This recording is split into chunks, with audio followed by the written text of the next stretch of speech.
Mari kita lihat bersama surat 28 ayat 56. Surat 28 ayat 56. Allah berfirman kepada kita, A'udzubillahi minasyaitonirrajim. Innaka la tahdi man ahbabta walakinallaha yahdi man yasha wa huwa a'lamu bil muhtadin. Allah menjelaskan kepada kita bahwa engkau, siapapun di antara kita, walaupun ayat ini berbicara kepada Nabi Muhammad, engkau tidak akan bisa memberikan hidayah kepada orang yang kau sukai, orang yang kau cintai. Kau tidak akan mungkin memberikan hidayah. Walakin Allah yahdi man yasha, hanya Allah lah yang memberikan petunjuk man yasha, siapa yang mau. Kalimatnya walakin Allah, tapi Allah yahdi, memberikan petunjuk man yasha, siapa yang mau.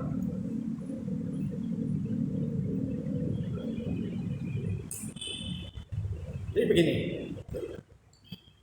Allah menjelaskan kepada kita kehidupan itu pertama kali dimulai, kehidupan manusia itu pertama kali dimulai kan di zaman Adam. Kita lihat surat 2 ayat 31. Surat 2 ayat 31. Silakan dibuka surat 2 ayat 31. Ketika Nabi Adam diciptakan, Allah memberikan petunjuk pertama kali, yaitu berupa asma. Adam diberi data tentang lingkungan. Asma itu ismun.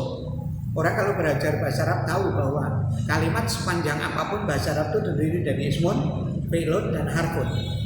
Ismun itu data, lingkungan, apapun data itu namanya ismun. Nah, Nabi Adam ketika hidup pertama kali diberi oleh Allah data-data tentang lingkungan. Kullaha, secara detail. Inilah petunjuk pertama kali. Jadi ilmu pengetahuan itulah salah satu petunjuk Allah. Kemudian setelah Nabi Adam jatuh oleh iblis, setelah Nabi Adam diperdaya oleh iblis, kemudian Allah memberikan petunjuk kepada Nabi Adam. Bisa dilihat di ayat 38. Ayat 38, 39 kita bisa lihat bahwa Allah menitipkan petunjuk baru semacam Quran yang dititipkan kepada Nabi Adam, agar di samping ilmu pengetahuan yang dikembangkan oleh Adam juga mengajarkan kepada anak-anaknya, anak keturunannya, wahyu Allah. Ini juga udah, itu juga petunjuk. Nah, apapun yang berlaku di dunia ini, apapun yang terjadi di dunia ini adalah sistemnya Allah. Tidak ada sesuatu selain sistemnya Allah yang berlaku di alam ini. Kalau nanti kita katakan bahwa hudan itu adalah Al-Quran, seperti di surat Al-Baqarah ayat 2, Dzalikal kitabul la raiba fihi hudan. Kalau yang disebutkan di ayat ini adalah Quran, maka kita tidak akan bisa memberikan hidayah Quran kalau orang itu sendiri tidak ada keinginan untuk mempelajari. Ayatnya kan berbunyi di ayat surat 28 ayat 56 tadi ya. Wallahu yahdi man yasha. Allah akan memberikan petunjuk bagi siapa yang mau, bukan yang dikehendaki oleh Allah. Coba urutan ayatnya dilihat. Surat yang pertama kali tadi kita buka, surat 28 ayat 56.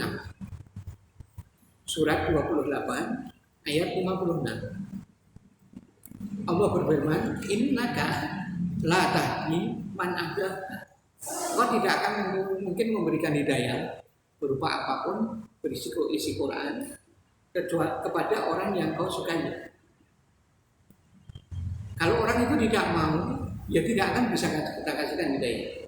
Tapi kalau orang itu mau, baru Allah mengatakan, walakin Allah, tetapi Allah yahdi akan memberikan petunjuk man yasha, siapa yang mau. Di ayat ini yasha itu berarti mau. Yang mau siapa? Yang man itu. Siapa yang mau? Maka sesungguhnya Nabi Muhammad diutus, para nabi diutus, semua diutus itu untuk membantu manusia memahami wahyu Allah. Jadi kalau ada orang tidak paham, itu berarti kelemahan dari penyampai wahyu itu yang kurang canggih. Jadi kalau kita menyampaikan Quran ke orang-orang tidak paham, bukan Qurannya, bukan orangnya yang belum dapat hidayah, tapi cara kita yang harus kita rubah. Saya contohkan. Mari kita buka surat 2 ayat 6.